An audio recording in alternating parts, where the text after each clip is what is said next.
नमस्कार दोस्तों, स्वागत है आपका स्टडी ब्रेक एकेडमी में। मेरा नाम है प्रज्ञान राय और आज हम डिस्कस करेंगे passage 7 of the series of CAT practice questions जो हम डिस्कस कर रहे हैं ताकि आपको कैट आरसी सॉल्व करने में बहुत ज़्यादा आसानी हो। आज का टॉपिक है साइंस और डिजीजेस से रिलेटेड। साइंस और डिजीजेस से रिलेटेड या टेक्नोलॉजी से भी रिलेटेड बहुत सारे क्वेश्चंस कैट में आरसी या वर्बल लॉजिक क्वेश्चंस में आते हैं। तो साइंस से थोड़ा जान पहचान बना के रखना इज गुड फॉर यू। चलिए आगे बढ़ते हैं। पैसेज चालू करने से पहले late us see the read of the passage. Read का मतलब है कि पैसेज के वर्ड्स कितने डिफिकल्ट हैं। ठीक है, देखिए साइंस और डिजीजेस का पैसेज है, मेडिसिन से रिलेटेड पैसेज है, तो कुछ मेडिकल टर्म्स तो रहेंगे। मतलब रीड बहुत ज्यादा आसान नहीं होने वाला, मीडियम लेवल तो कम से कम होगा, मीडियम टू डिफिकल्ट हो सकता है, फिर भी हम देख लेते हैं। Sudden death in a seemingly healthy infant during sleep is not a phenomenon of modern times, with cases being recorded throughout history for thousands of years. अच्छा, तो ये sudden death among infants के बारे में बोल रहा है। I can see words like overlay. I can see words like arcucho. I can see words like kata. I can see words like thymic asthma. ठीक है, asphyxial mechanisms. थाइमोकॉलिम्फेटिकस, मतलब medical terms तो इसमें बहुत सारे हैं। चलिए देख लेते हैं। As evidence built in the late 19th century that infants' deaths were occurring without being associated with bed sharing and thus overlaying new theories of the factors mediating infancy. Okay. There has been a dramatic decrease in the incidence of SIDS since the introduction of Safe Sleep campaign, with a 30 to 83% reduction in the SIDS rate. All right. One issue when applying the term SIDS or SIDS is that there are no diagnostic features that can be attributed to a SIDS death. अच्छा, तो overall देखिए, I wouldn't say sentences समझ में नहीं आ रहे हैं, लेकिन ऐसे काफी सारे वर्ड्स हैं जिनका मीनिंग मुझे नहीं पता, या फिर जब आप ये पैसेज करेंगे ऐसा कोई पैसेज तो आपको नहीं पता होगा। इसका मतलब है आपको वही क्वेश्चंस अटेम्प्ट करने हैं, और क्वेश्चंस भी ऐसे ही होंगे कि वो तो ये नहीं पूछेगा कि थाइमिक एस्मा क्या है, वो ये पूछेगा कि थाइमिक एस्मा का एग्जांपल क्यों दिया ऑथर ने। तो ऐसा कोई क्वेश्चन पूछेगा, तो आपको इन सब चीजों को अगर समझता है तो बहुत अच्छा है, लेकिन नहीं भी समझता है तो आपको वही क्वेश्चंस अटेम्प्ट करने हैं जो डायरेक्टली आपको कोई मेडिकल चीज नहीं पूछ रहा है जो आप समझ नहीं पा रहे हैं। ठीक है, तो I would put this as medium to difficult read. Length is okay, about 500 to 600 words. uh, Science I am very comfortable, लेकिन डिजीजेस और मेडिसिन उतना ज़्यादा कंफर्टेबल नहीं। टेक्नोलॉजी आई एम कंफर्टेबल, मैंने पढ़ा है टेक्नोलॉजी के बारे में, डिजीजेस के बारे में उतना नहीं पढ़ा है, तो I am not very comfortable with the subject area also. चलिए क्वेश्चंस देख लेते हैं। Which of the following is the primary definition of SIDS as can be understood from the passage? A seemingly healthy infants, unexplained death, seemingly healthy infants, unexplained death, a seemingly healthy infants, unexplained death, सारा यही है। तो last वाला part देखते हैं, ये उतना easy नहीं लग रहा है, काफी क्लोज है ऑप्शंस, फिर भी लेट अस सी, शायद मिल जाएगा। सिक्स के काफी सारे मेंशन है थर्ड और फोर्थ पैराग्राफ में। Why does the author give the example of status thymicolymphaticus in the second paragraph? मैंने बोला था ना कि क्यों दिया है एग्जाम्पल वो पूछेगा। सो ये thymicolymphaticus का एग्जाम्पल क्यों दिया है ये पूछेगा। Which of the following is most likely true about the dramatic decrease in the incidence of SIDS mentioned in the third paragraph? तो थर्ड पैराग्राफ फर्स्ट लाइन में हमने देखा है कि यहाँ पे इन्होंने मेंशन कर रखा है कि there is a dramatic decrease in the incidence of SIDS since the introduction of, ये सब है, ये हमें देखना पड़ेगा कि क्यों है, तो आंसर हम कर पाएंगे। Next question, which of the following implied by the sentence the application of the term relies on the process of elimination? ठीक है, ये हमने लास्ट पैराग्राफ में शायद पढ़ा था पढ़ते हुए, या thus the application of the term relies on a process of elimination। तो ये पैराग्राफ भी हमें बहुत ही केयरफुली पढ़ना होगा कि इसके बारे में एक डायरेक्ट क्वेश्चन, थर्ड पैराग्राफ के बारे में, फोर्थ पैराग्राफ के बारे में डायरेक्ट क्वेश्चन है, तो हमें केयरफुली पढ़ना होगा। इनफैक्ट पूरा पैसेज ही केयरफुली और स्लोली पढ़ना होगा। चलिए स्टार्ट करते हैं। Sudden death is in a seemingly healthy infant during sleep is not a phenomenon of modern times. आपने देखा होगा ये वाला जो पार्ट है, ये सिड्स के डेफिनेशन में उन्होंने चारों ऑप्शंस में दिया है। ठीक है, तो SIDS is related to the sudden death in a seemingly healthy infant during sleep. ये एक मॉडर्न टाइम्स का फिनोमेना नहीं है, with cases being recorded throughout history for thousands of years, with one of the first cases mentioned in the Bible. So Bible के time से ये सब cases कि suddenly sleep में मर जाता है कोई छोटा बच्चा, तो इस बारे में बाइबल में भी mentioned है. However, these deaths have generally been attributed to overlaying, as it was common practice of parents to sleep in the same bed with a child. तो क्या होता है कि जनरली ये एट्रीब्यूट किया जाता है कि पेरेंट जो है वो सोते हुए बच्चे के ऊपर चढ़ जाता है, तो उससे उसका एस्फिक्सिएशन हो जाता है, मतलब उसका सांस बंद हो जाता है, तो वो मर जाता है बच्चा। तो क्योंकि पेरेंट्स एक ही बेड पे सोते थे पहले, तो इस चीज को एट्रीब्यूट किया जाता था sudden death. Indeed, the death of an infant by overlay was considered such an issue that by the 7th century the event was a punishable offense. मतलब 7th century तक बच्चों के साथ एक ही बेड पे सोना पेरेंट्स का ये एक punishable offense हो गया था. During the 18th century in Europe, a protective wooden arcucho मतलब ये आर्क टाइप का होता है ना, ऐसे इस तरह से एक हैंडल होता है, इस तरह से एक हैंडल होता है, ठीक है, और ऊपर से ना ऐसे बांध के इसको ऊपर से इधर से एक हैंडल होता है, मतलब बच्चे को इसके अंदर डाल देते हैं, ठीक है, ताकि पेरेंट्स अगर ले ओवर कर भी जाए तो इसके ऊपर जाके गिरे, बच्चे के ऊपर जाके ना गिरे. तो ये arcuccio wooden arcuccio was introduced for infants to sleep in inside, इसके अंदर सोने के लिए, with severe penalties if the infant died in a co sleeping arrangement and the frame was not used.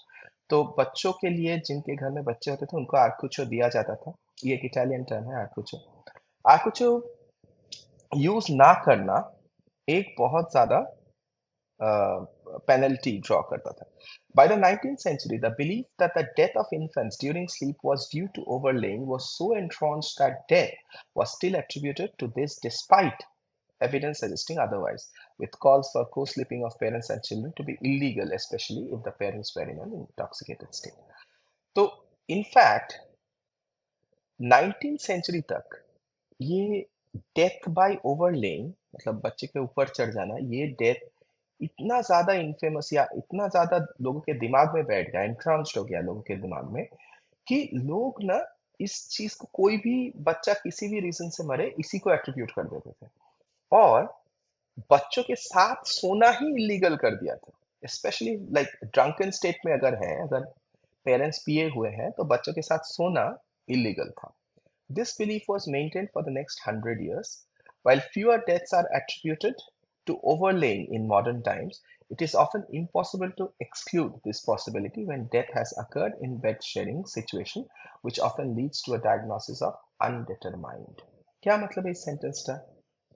Sentence का मतलब ये है, fewer deaths are attributed to overlying in modern times. आज के दिन में ये पेरेंट्स का बच्चे के ऊपर उठ जाना, इससे डेथ हो जाना बच्चे का, इसका काफी कम एट्रीब्यूशन है डेथ, ये सडन इन्फेंट डेथ का. लेकिन ये पॉसिबिलिटी बेड शेयरिंग सिचुएशन में अगर हुआ है, ये एकदम एक्सक्लूड नहीं किया जा सकता. इसीलिए उसको अनडिटरमाइंड डायग्नोसिस करते हैं मॉडर्न टाइम्स में. पहले तो पनिशेबल ऑफेंस था, आज के दिन में अनडिटरमाइंड करते हैं. As evidence built in the late 19th century that infants' death were occurring without being associated with bed sharing and thus overlaying, new theories of the factors mediating infant deaths began to arise.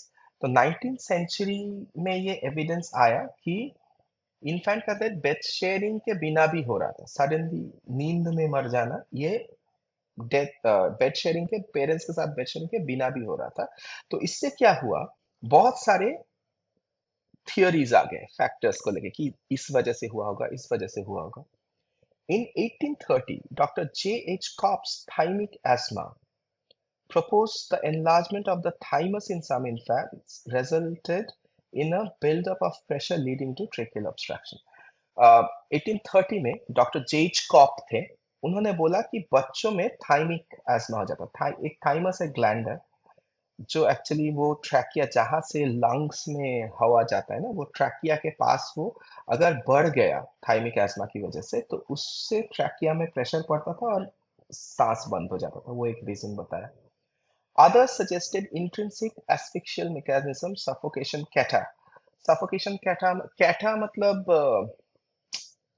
बहुत ज्यादा अगर mucus होता है किसी को, मतलब नाक बहता ही जा रहा है, इट्स फुल ऑफ म्यूकस, कभी कभी होता है बहुत ज्यादा म्यूकस हो जाता है नाक में, इतना ज्यादा सर्दी लग जाता है, तो वो कैटा क्या करता है, इतना ज्यादा पानी भर जाता है नाक में या जो रेस्पिरेशन का सिस्टम है उसमें, कि उससे सफोकेशन हो जाता है। ये एक इंट्रिंसिक एस्फिक्शियल मैकेनिज्म है, मतलब ये एक सांस रोध का इंट्रिंसिक मेथड है। सुपरस्टिशन को बहुत लोगों ने बोला, और the actions of witches and gods as the cause of sudden death. तो 19 सेंचुरी के बाद, 19 सेंचुरी में या उसके बाद, जब ये एविडेंस आया कि नहीं, बेड शेयरिंग की वजह से डेथ नहीं हो रहा है, तो बहुत सारे रीजंस दिए गए, बहुत सारे फैक्टर्स दिए गए। द थियोरी ऑफ स्टेटस थाइमिकोलिम्फेटिकस, ये थाइमिक एस्मा, ये वाला सेट है, इसके ऊपर एक क्वेश्चन भी है, क्यों दिया गया है ये एग्जाम्पल, उसके बारे में। The theory of status thymicolymphaticus was popular for over 30 years. Before being sloughed away, it resulted in over 800 publications, the most recent as late as 1959. Even today, while expectations for sudden deaths in certain infants remain incomplete, explanations for sudden deaths in certain infants remain incomplete, evidence is presented for numerous theories relating to the mechanisms mediating sudden deaths in infants. तो ये example क्यों दिया गया है? ये example इसलिए दिया गया है, देखिए पहले तो वो ऑथर एग्जाम्पल दे रहा है कि जब ये पता चला, जब ये एविडेंस मिला कि नहीं, बेड शेयरिंग की वजह से डेथ नहीं हो रहा है, सडन डेथ नहीं हो रहा है, तो बहुत सारे एक्सप्लेनेशन आए, जैसे सुपरस्टिशन है, सफोकेशन कैटा है, विचेस और गॉड्स ने ऐसा किया है, ये भी है, कुछ थाइमिक एस्मा का एक्सप्लेनेशन भी आया था, और एक ये स्टेटस थाइमिकोलिम्फेटिकस का भी एग्जाम्पल आया था, जो एक्चुअली बहुत दिनों तक चला। It actually was popular for over 30 years before being sloughed away. 800 publications में इसका मेंशन हुआ 1959 तक। मतलब ये जो थियरीज है, जो एक्चुअली सडन इन्फेंट डेथ को दिया गया है, ये बहुत दिनों तक चला। इसी चीज को दर्शाता है ये स्टेटस थाइमिकोलिम्फेटिकस का example. Even today, while explanations for sudden deaths in certain infants remain incomplete, evidence is presented for numerous theories relating to mechanisms mediating sudden death in infants. So अभी भी बहुत बार ऐसा होता है कि एक्सप्लेनेशन नहीं मिलता कि क्यों बच्चा मर गया स्लीप में, तब ये सब ड्रॉ करके लाता है, अच्छा थाइमिकोलिम्फेटिकस तो नहीं हुआ है ये वाला। Most recently, a wear and tear hypothesis has been presented that suggests that SIDS, SIDS is uh, sudden death, sudden infant death syndrome. ठीक है, तो SIDS is the result of cumulative painful, stressful or traumatic exposure that begin in utero and tax neonatal regulatory systems incompatible with allostasis. तो अभी एक where and tear hypothesis आया है जो बोलता है कि ये जो सडन इन्फेंट डेथ सिंड्रोम है, ये एक पेनफुल, स्ट्रेसफुल और ट्रॉमेटिक एक्सपोजर होता है बच्चों में, जो यूटेरो में शुरू होता है, मतलब पेट के एरिया में शुरू होता है, और धीरे धीरे रेगुलेटरी सिस्टम्स को ये टैक्स करना शुरू कर देता है, प्रेशराइज करना शुरू कर देता है, जिससे बच्चा मर जाता है। ये एक एक्सप्लेनेशन है। However, the term SIDS was only accepted as an official diagnosis on death certificates in 1971, with the term sudden infant death being allocated a separate code in the World Health Organization's International Classification of Diseases in 1979. 1971 से ही इसको as a reason of death accept किया गया है। There has been a dramatic अच्छा इस paragraph के ऊपर हमारा एक क्वेश्चन है, तो ये हमें केयरफुली पढ़ना होगा। There has been a dramatic decrease in the incidence of SIDS since the introduction of safe sleep campaigns, with a 30 to 83% reduction in the SIDS rate, while historically rates have been recorded as high as 2 to 6 per thousand live births. They currently stand at 0.02 to 0.05 per thousand live births in most countries, although this rate can be heavily influenced by factors such as geographical location, climate, and ethnicity as discussed below. तो ये बोल रहा है कि आज के दिन में सीड्स के इंसिडेंस में ड्रामेटिक डिक्रीज आया है क्योंकि सेफ स्लीप कैंपेन्स बने हैं, ठीक है, और लोगों का ऑफ कोर्स इस बारे में नॉलेज भी बढ़ा ही होगा. Here it is also important to note that the use of the term SIDS is becoming increasingly controversial, and there has been a diagnostic shift in recent years. This has resulted in a decrease in the application of the term as a diagnosis, with many professionals classifying cases into other categories and employing terms such as undetermined, unknown, unascertained, ill-defined, despite the fact that cases fulfill the criteria for SIDS. क्या reason है seeds के कम होने का? Mainly यहाँ पे जो बोला गया है वो ये है कि आज के दिन में पहले बहुत इजीली डॉक्टर्स ना सिड्स बोल देते हैं, ये इसको सिड्स हुआ है, कि इसको सडन इन्फेंट डेथ सिंड्रोम हुआ है, पता नहीं किस वजह से लेकिन हुआ है. आज के दिन में ना लोग थोड़ा सोच समझ के इसको करते हैं. ये टर्म यूज करना उन्होंने थोड़ा लिमिटेड कर दिया है. इसके इसके इसके जगह पे अनडिटरमाइंड, अननोन, अनअसर्टेन्ड, इल डिफाइंड ऐसे चीजें लिख देते हैं. तो सिड्स का इंसिडेंस उसीलिए कम हुआ है कि उन्होंने लोग आजकल उतना easily SIDS term use नहीं करते हैं. One issue when applying the term SIDS is that there are no diagnostic features that can be attributed to SIDS death. ये पैराग्राफ भी हमें केयरफुली पढ़ना है, इसके ऊपर भी एक क्वेश्चन है. SIDS का टर्म यूज करने का एक प्रॉब्लम ये है कि इसका कोई डायग्नोस्टिक फीचर नहीं है. मतलब इसको कैसे ठीक करे या फिर इसके सिम्टम्स क्या है, इसका कोई डायग्नोस्टिक फीचर नहीं है, ठीक है. And thus the application of the term relies on process of elimination. क्योंकि और कोई डिजीज एट्रीब्यूट नहीं कर सकते तो एलिमिनेशन करके सिड्स टर्म यूज किया जाता है. मतलब ये क्वेश्चन है हमारा कि ये the term relies on the process of elimination का क्या मतलब कोई और डिजीज पकड़ नहीं पाया डॉक्टर, इसलिए सिड्स लिख दिया. That is how SIDS has been used. This leads the way to a large window of interpretation as to how the term can and when it should be used, especially considering that not all SIDS cases have the same characteristics. इसकी वजह से ना एक बहुत ज़्यादा confusion हो गया है कि कब यूज करें, किस सिचुएशन में यूज करें, क्योंकि SIDS डेथ तो काफी सारे वजह से हो सकता है. In the past, SIDS has been applied to cases even when the investigation does not fill the required definitions and an autopsy has not been performed. पहले के दिनों में ऑटोप्सी बिना किए या इन्वेस्टिगेशन अगर रिक्वायर्ड डेफिनेशन फुलफिल नहीं भी करता है फिर भी सीड्स लिख देते थे लोग. मतलब आज के दिन में सीड्स क्या होगा? सीड्स वुड बी समथिंग जो पोस्टमार्टम के बाद, ऑटोप्सी के बाद या इन्वेस्टिगेशन के बाद अगर क्राइटेरिया फुलफिल कर रहा है तभी सीड्स डिजीज हो सकता है. Indeed, it is estimated that an alternative diagnosis could have been made in up to 25% of SIDS cases or more. एक डायग्नोसिस 25 से ज़्यादा परसेंट केसेस में किया जा सकता था. This is more or less the passage. I wouldn't say this read is very easy. Read is quite difficult actually. So मैं ये difficult की तरफ ही रखूंगा क्योंकि काफ़ी सारे ऐसे words हैं जो मुझे पता नहीं है, काफ़ी सारे ऐसे definitions है या फिर सेंटेंस का कंस्ट्रक्शन भी थोड़ा डिफिकल्ट है, तो ये डिफिकल्ट में रखूंगा. Let us see questions. Which of the following is the primary definition of SIDS as can be understood from the passage? A seemingly healthy infant's unexplained death, ये तो है ही, with no diagnostic features that can be attributed to the death. Okay, ये एक देखिए ये answer हो सकता है क्योंकि यहाँ पे ये लिखा हुआ है लास्ट पैराग्राफ में. One issue in applying the term SIDS यहाँ पे is that there are no diagnostic features that can be attributed to a SIDS death, and thus the application of the term relies on the process of elimination. मतलब क्या SIDS का definition ही ये है कि इसका कोई डायग्नोस्टिक फीचर नहीं है? ये क्वेश्चन आना चाहिए कि ये एक इन्फेंट, हेल्थी इन्फेंट का अनएक्सप्लेन डेथ है जिसमें डायग्नोस्टिक फीचर नहीं है. क्या यही डेफिनेशन है? ये सोचना होगा. ये भी क्लोज ही है. अगर दूसरा कोई बेहतर डेफिनेशन नहीं मिलता है तो ए हम लोग मार्क करेंगे. A seemingly healthy infant's unexplained death in the postnatal period with similar clinical features. ये तो एक्चुअली लिखा नहीं है. Similar clinical features मतलब similar to what? Postnatal period तो है लेकिन similar to what? So B is a little like dicey. B नहीं होगा. C देखते हैं. Seemingly healthy infant's unexplained death even after an autopsy and other investigations. ये हो सकता है. ये एक्चुअली लास्ट में लिखा हुआ है.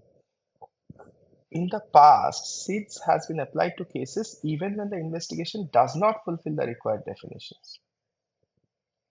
and an autopsy has not been performed.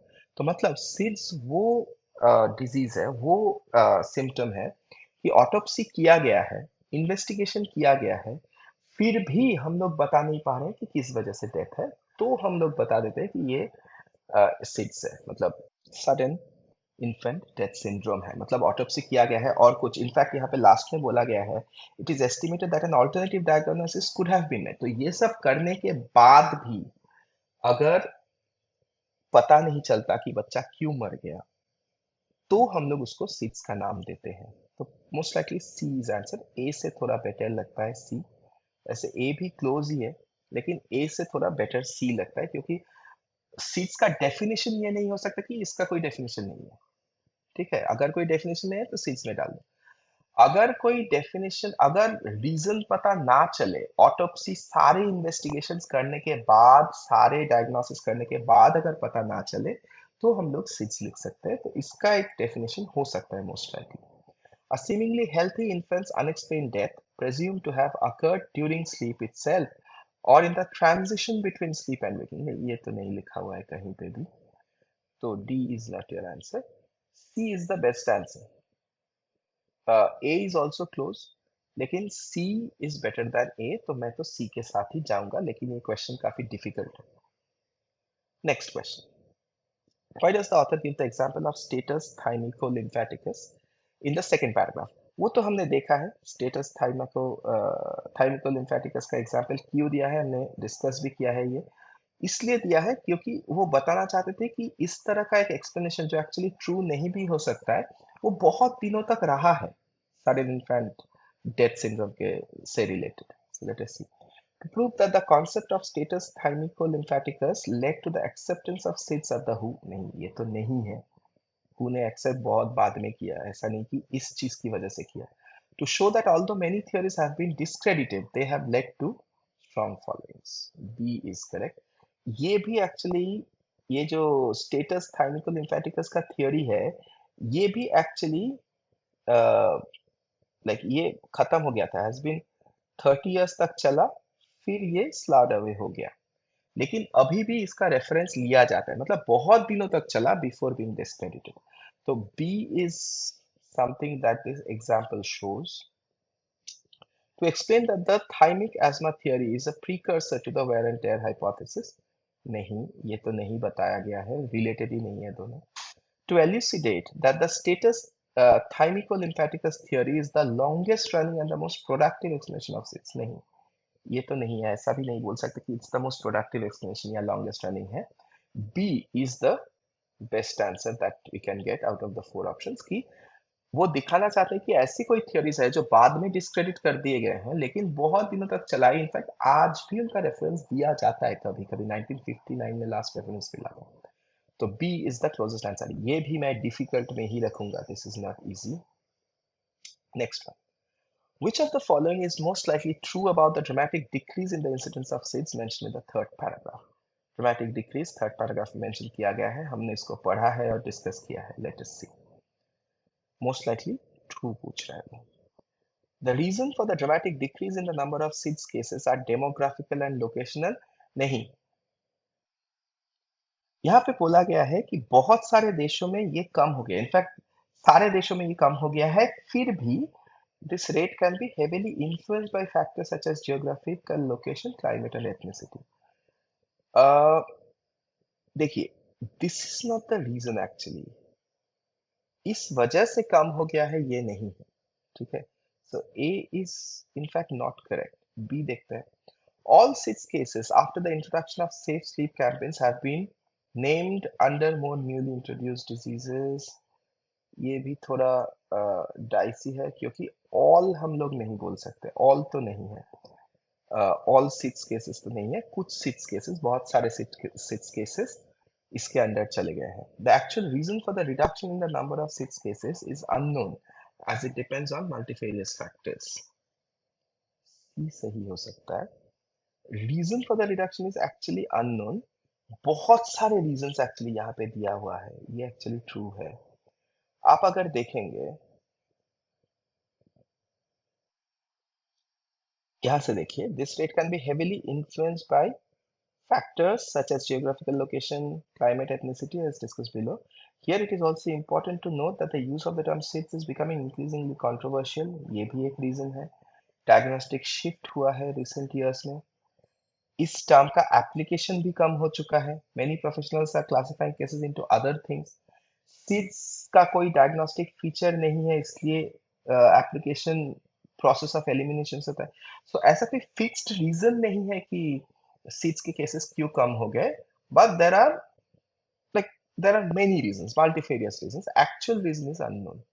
So C true लगता है, most likely true पूछ रहा है।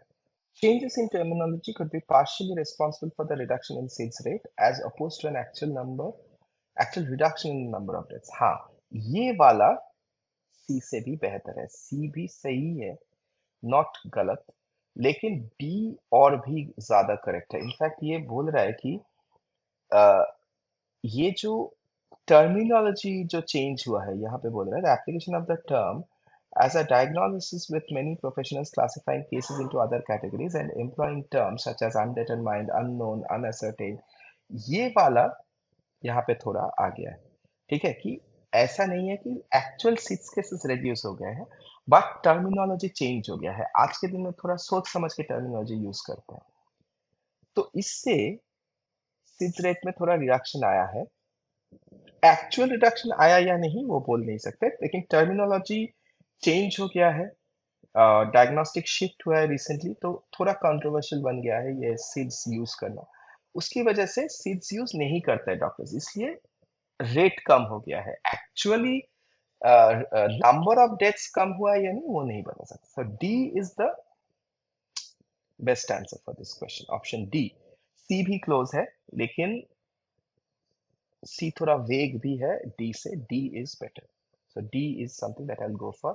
ये क्वेश्चन भी मैं डिफिकल्ट में ही रखूंगा। Next one, which of the following is implied by the sentence the application of the term relies on a process of elimination?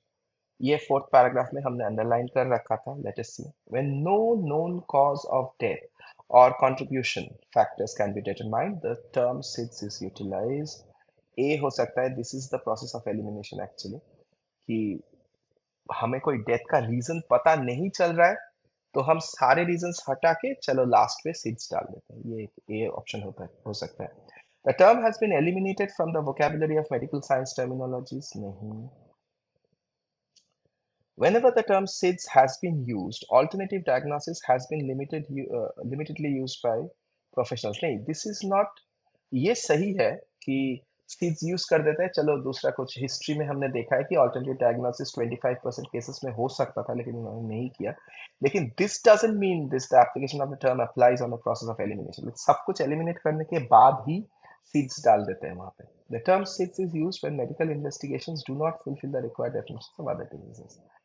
नहीं, option A is the best way of putting it. देखिए D भी is a way of putting it, कि दूसरा कुछ fulfil नहीं करता है तो सिड्स डाल दो। लेकिन ये जो टर्म है, the application of the term relies on the process of elimination, उसका मतलब ये है कि when no known diseases of cause of death or contributing factors can be determined, the term SIDS is used. So A is the best answer for this question.